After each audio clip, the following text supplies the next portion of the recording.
Hello दोस्तों, welcome to और YouTube channel math with Manoj. जहां पर पीछे वाली वीडियो में हमने कंपाउंड इंटरेस्ट के क्वेश्चन को समझा था और साथ में कुछ इंपॉर्टेंट कंसेप्ट भी देखे थे। तो आज नए कंसेप्ट के साथ और नए क्वेश्चन के साथ फिर हाजिर हैं।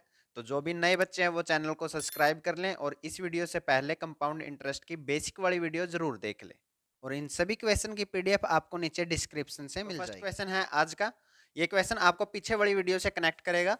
देखें भाई, 8,000 रुपए को एक साल के लिए 20% चक्रवृद्धि ब्याज की दर से निवेश किया जाता है, तो ब्याज का अंतर क्या होगा यदि धन को अर्धवार्षिक व तिमाही रूप से संयोजित किया जाए। यानी कि एक बार तो हम अर्धवार्षिक रूप से हिसाब करें और दूसरी बार क्या तिमाही रूप से हिसाब करें, तो दोनों में ब्याज का अंतर क्या आएगा ये हमें बताना है भाई।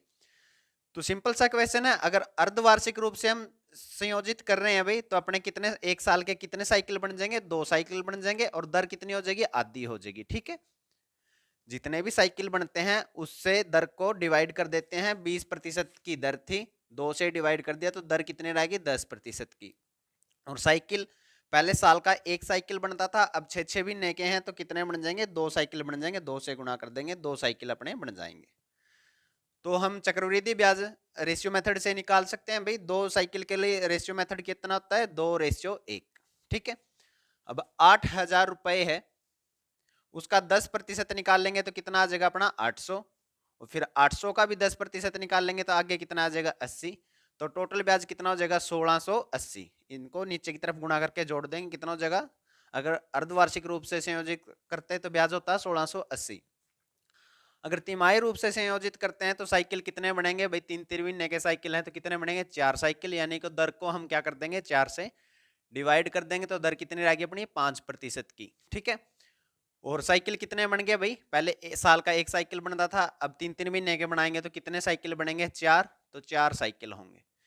4 के लिए अपना जो रेशियो मेथड था वो कितना था? रेशियो जो गोल्डन रेशियो होता है 4:6:4:1। इनको जरूर ध्यान रखना भाई, ये आप लोगों को काफी मदद करेंगे क्वेश्चन को जल्दी अटेम्प्ट करने के लिए। अब 8,000 का 5% आप निकाल लेंगे तो कितना आ जाएगा भाई? 8 पंजे 40, 400 आ जाएगा। ठीक है, 400 का फिर 5% निकाल लेंगे तो कितना आ जाएगा? 20 आ जाएगा। और फिर 20 का फिर 5% निकाल लेंगे तो 20 गुणा में 5/100 यानी कितना आ जाएगा? 1। फिर 1 का 5% निकाल लेंगे तो 1 गुणा में 5/100 यानी कि 0.05 आ जाएगा। अब नीचे की तरफ क्या करना है? गुणा। ये कितना हो गया? 1600 प्लस में ये कितना हो गया? 120। 120 को मैं क्या लिख सकता हूँ? 80 प्लस में 40। ये इसलिए लिखा भाई क्योंकि मेरे को इसका डिफरेंस देखना है। 1680 से 1680 काट लूंगा। वैसे चाहो तो आप 120 भी लिख सकते हैं।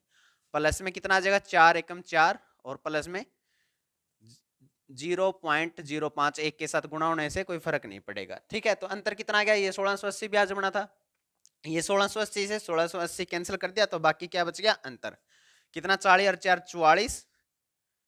44.05 रुपए कितना हो गया? चक्रवृद्धि ब्याज का अंतर हो जाएगा अगर हम अर्धवार्षिक व तिमाही रूप से संयोजित करें। क्वेश्चन अभी देखें।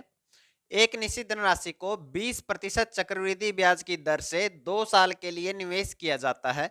यदि धन को वार्षिक से अर्धवार्षिक में जमा किया जाता है तो 723 रुपए ज्यादा मिलते हैं, तो धनराशि क्या थी ये हमने बताना है भाई। इस क्वेश्चन को आप 5 से 6 अलग अलग मेथड से सोल्व कर सकते हैं।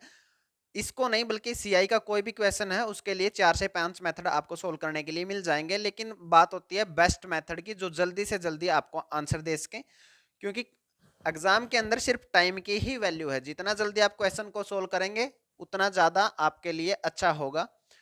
तो अगर चाहें तो आप इसको ट्री मेथड से कर सकते हैं, लेकिन टाइम बहुत ज्यादा लग जाएगा। तो आप गोल्डन रेशियो मेथड को एक अच्छे तरीके से तैयार करें भाई, वो बहुत अच्छा मेथड है।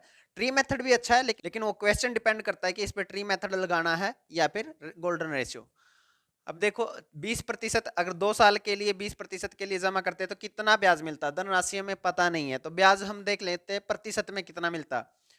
तो 20 प्लस में 20 प्लस में 20 गुणा 20/100 यही मिलता है भाई। 2 साल के लिए मैंने ये मेथड आप लोगों को करवाया था, तो आप दिमाग में भी सोल्व कर सकते थे कि 44% ब्याज मिलता। लेकिन अगर अर्धवार्षिक रूप से संयोजित करेंगे तो अर्धवार्षिक में दर कितनी हो जाएगी? आधी हो जाएगी, यानी कि दर हो जाएगी अपनी 10% की। लेकिन साइकिल कितने हो जाएंगे? 6 महीने के। 2 साल के लिए साइकिल बनाएंगे तो कितने साइकिल हो जाएंगे? 4। यानी दर को 2 से भाग कर देते हैं और समय को 2 से गुणा कर देते हैं, यानी कि 4 साइकिल बनेंगे और दर होगी 10% की।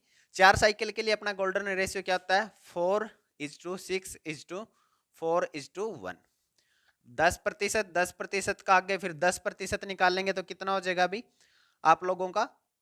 1, और 1 का 10% निकाल लेंगे तो 0.1, और 0.1 का 10% निकाल लेंगे तो 0.01 हो जाएगा। ठीक है, अब क्या करना? नीचे की तरफ गुणा, ये कितना हो जाएगा? 40 प्लस में 6 प्लस में 0.4 प्लस में 0.01। ठीक है, जोड़ोगे तो कितना हो जाएगा? 46.41% टोटल ब्याज देना पड़ेगा अगर अर्धवार्षिक रूप से संयोजित करेंगे।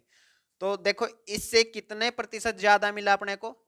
यानी 46.41 में तो हम 44% माइनस कर देंगे तो इतने प्रतिशत ज्यादा मिलता अगर अर्धवार्षिक रूप से संयोजित करते। 2.41% ब्याज ज्यादा मिलता, लेकिन पैसों में देखे तो कितना ज्यादा मिलता है? 723।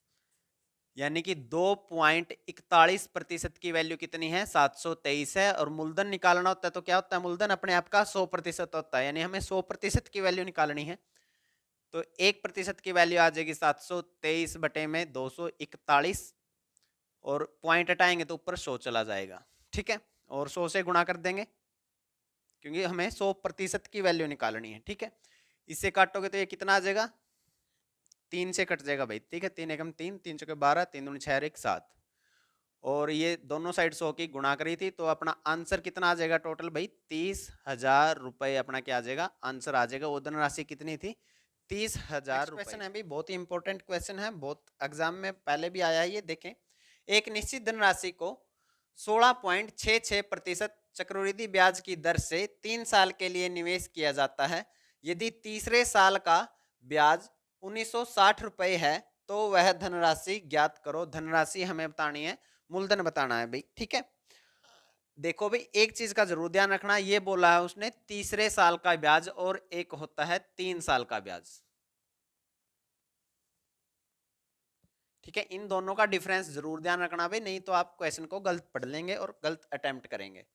जब उसने बोला है 3 साल का ब्याज तो यानी कि पहली, दूसरी और तीसरी तीनों साल का ब्याज मिलाकर वो वैल्यू दे रखी है। ठीक है, अगर उसने बोला है तीसरी साल का ब्याज तो सिर्फ तीसरी साल के लिए जो उसको ब्याज मिला है उसी की वैल्यू उन्होंने दे रखी है। तो इस डिफरेंस को जरूर ध्यान रखना भाई। 3 साल का ब्याज यानी ओवरऑल तीनों का, पहली, दूसरी प्लस तीसरी का। और अगर तीसरी साल का ब्याज बोला तो सिर्फ तीसरे वाली साल का ब्याज की बात हुई है भाई। तो इसको मैं पहले आपको ट्री मेथड से बताऊंगा, उसके बाद हम इसे डायरेक्ट कैसे करना है वो मैं आप लोगों को बताऊंगा। अभी पहले ट्री मेथड से कर लें। और इस क्वेश्चन को अटेम्प्ट करने का तरीका देखें भाई। पीछे वाले को हमने प्रतिशत से भी कर लिया था भाई, क्योंकि मूलधन देने रखा था, प्रतिशत से सोल्व कर लिया था, लेकिन इस बार प्रतिशत की जो वैल्यू है उठपटांग दे रखी है। तो ऐसे क्वेश्चन को कैसे अटेम्प्ट करना है? उन्होंने दर दे रखी है भाई 16.66%, जिसकी फ्रैक्शन वैल्यू कितनी होती है? 1/6।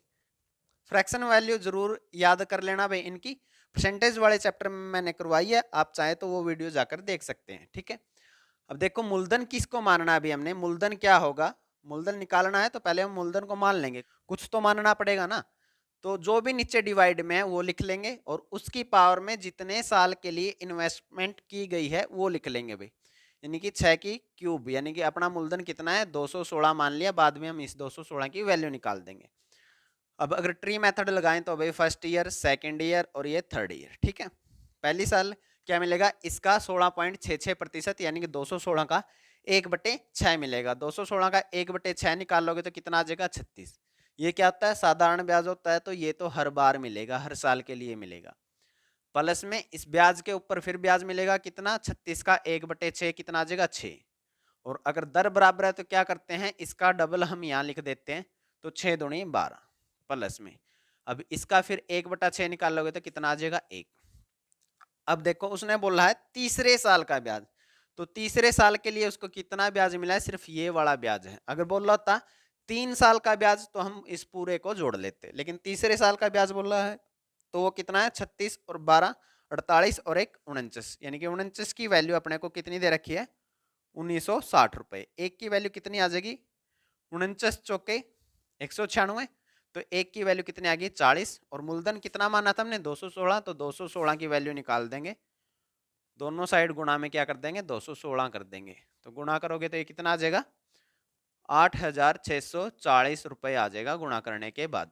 ठीक है, अब इस क्वेश्चन को हम डायरेक्ट कैसे कर सकते हैं भाई, अगर हमें निकालना हो सीधे ही दूसरी साल का चक्रवृद्धि ब्याज या फिर तीसरी साल का चक्रवृद्धि ब्याज, तो उसको कैसे ज्ञात करते हैं भाई, गोल्डन रेशियो याद करना है उसके लिए आप लोगों को कैसे, सिर्फ देखें याद अपने आप हो जाएगा। ठीक है, अगर हमें निकालना है दूसरी साल का चक्रवृद्धि ब्याज या फिर तीसरी साल का चक्रवृद्धि ब्याज या फिर चौथी साल का चक्रवृद्धि ब्याज एंड सो ऑन, किसी का भी पूछ ले, दूसरी साल के लिए गोल्डन रेशियो क्या होगा 1:1, तीसरी साल के लिए कितना होगा 1:2:1, चौथी साल के लिए, चौथी साल का चक्रवृद्धि ब्याज निकालने के लिए क्या होगा 1:3:3:1। ठीक है, अब इसको याद कैसे रखें भाई, देखो हमें जिस साल का भी चक्रवृद्धि ब्याज निकालना है, जैसे दूसरी साल का निकालना है तो क्या करना है 11, और जिस साल का भी निकालना है, दूसरी साल का निकालना है तो दूसरी माइनस के 1, यानी जिस साल का भी निकालना उसमें से 1 माइनस करके 11 की पावर हम लिख देंगे, वही हमारा क्या होगा गोल्डन रेशियो होगा। अब दूसरी साल का चक्रवृद्धि ब्याज निकालना है तो 11 की पावर 2 माइनस के 1, यानी 11 की पावर 1 हो गया, तो 11 की पावर 1 कितना होता है 11, तो रेशियो क्या होगा 1:1। यदि हमें तीसरी साल का चक्रवृद्धि ब्याज निकालना है तो 11 की पावर 3 माइनस के 1, यानी 11 की पावर 2, 11 की पावर 2 कितना होता है 121, तो गोल्डन रेशियो क्या होगा 1:2:1। ठीक है, अगर हमें चौथी साल का चक्रवृद्धि ब्याज ज्ञात करना है, डायरेक्ट क्या करेंगे 11 की पावर 4 माइनस के 1, यानी 11 की पावर कितनी हो जाएगी 3, 11 की पावर 3 कितनी होती है 13:31, तो रेशियो कितना हो जाएगा 1:3:3:1। ठीक है, तो इस प्रकार से आप इसको याद कर सकते हैं। अब अगर इसे रेशियो मेथड से करें तो कैसे करते भाई, मूलधन हमने मान लिया कितना 216 है, तीसरी साल का चक्रवृद्धि ब्याज निकालना है तो रेशियो कितना है 1:2:1। अब 216 का 1/6 निकालेंगे कितना आ जाएगा 36, 36 का 1/6 निकालेंगे तो कितना आ जाएगा 6, और 6 का 1/6 निकालेंगे तो कितना आ जाएगा 1, तो कितना आ जाएगा 36 प्लस में 12 प्लस में 1 यानी 48 और 1 49, तो 49 की वैल्यू कितनी थी 1960 थी, 1 की वैल्यू कितनी आ जाएगी 40 और 216 की वैल्यू कितनी आ जाएगी गुणा में 216 दोनों साइड, तो आंसर कितना आ जाएगा 8,640 रुपए। तो ये सब करने की जरूरत नहीं पड़ेगी भाई, आप डायरेक्ट भी कर सकते हैं अगर आपको रेशियो याद है। नेक्स्ट क्वेश्चन है भाई, किसी धनराशि को 11.11% चक्रवृद्धि ब्याज की दर से 2 साल के लिए निवेश किया जाता है, यदि दूसरे वर्ष का चक्रवृद्धि ब्याज 270 रुपए मिलता है तो इसी दर से इसी धनराशि का 3 वर्ष का साधारण ब्याज क्या होगा, ये हमने बताना है।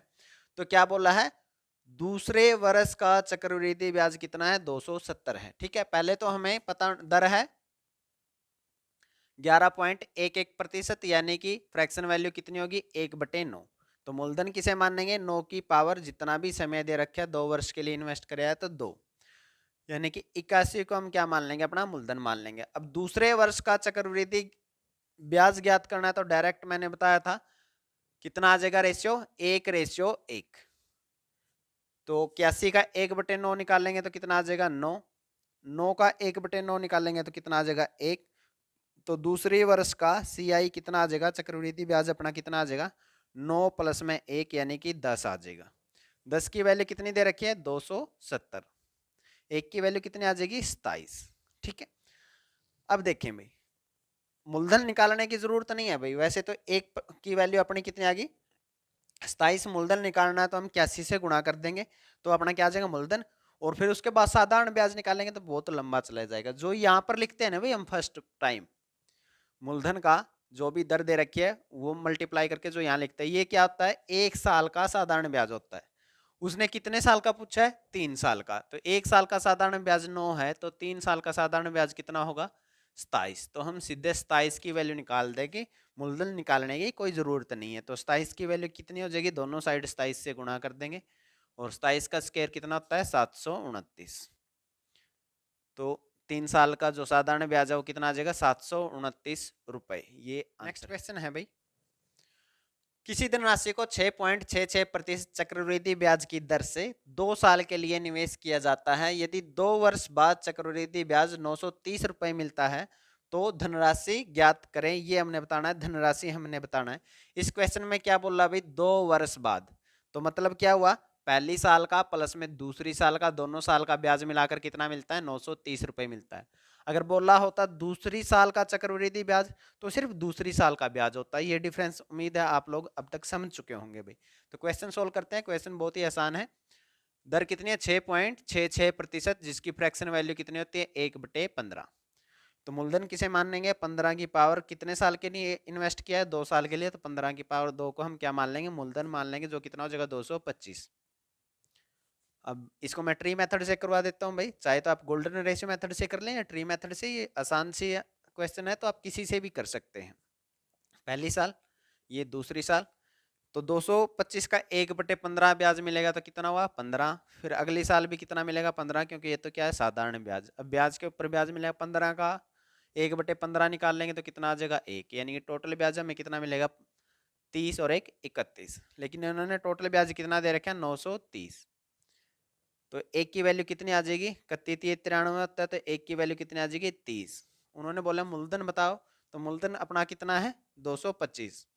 तो 225 दोनों साइड गुणा कर देंगे तो ये हमारा क्या हो जाएगा, आंसर हो जाएगा। तो आंसर कितना आ जाएगा भाई, 0, 25 और 200 यानी 6,750 रुपये अपना क्या आ जाएगा, मूलधन आ जाएगा। आज के लिए इतना ही। उम्मीद है आपको सभी क्वेश्चन और सभी कंसेप्ट अच्छे से समझ में आए होंगे। तो आप लोग प्रैक्टिस करते रहें, अपनी नोटबुक बनाते रहें भाई, और क्वेश्चनों को प्रैक्टिस करें। प्रीवियस ईयर क्वेश्चन आप लगा सकते हैं पूरा चैप्टर कंप्लीट होने के बाद। आज के लिए इतना ही। जय हिंद।